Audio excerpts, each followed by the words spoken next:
Sport spring yang paling selesa di pasar Malaysia guys. Sampai bak sport spring ni kan, sebenarnya dia adalah satu cara yang lebih jimat untuk rendahkan kereta bagi nampak cantik sikit dengan juga meningkatkan performance. Tetapi banyak orang juga risau, dia pasang spring ni terlalu keras, takut dia tak selesa sangat ataupun takut dia rendah sangat, nanti sangat dengan badan kereta, rosak badan kereta, dengan juga tayar nanti rosak, menyesal pula pasang spring.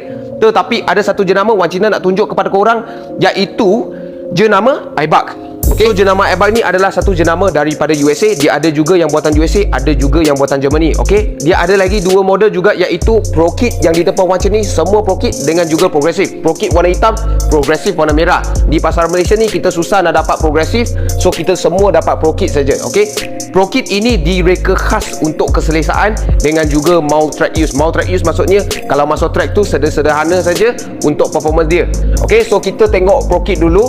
Pro Kit memang warna hitam lah, korang boleh nampak dekat sini.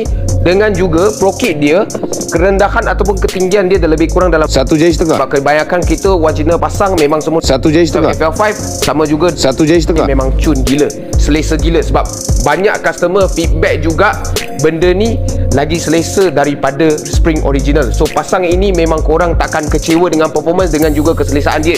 Kerendahan pun tak berapa rendah sangat. So kalau korang risau sangat tu, memang takkan ada masalah. Bawa performance lagi sedap masa cornering tu. Okay, so spring ini banyak jenis kereta dia ada. Dia ada Honda Jazz, Honda City, Honda Civic, Pro 2 Activa, banyak-banyak lagi. Tapi stok dia memang limited sebab dia memang tak masuk banyak. Okay, so kalau korang nak cari spring Aibak ini, boleh datang cari Wan Cina, kita boleh tolong pasangkan lah.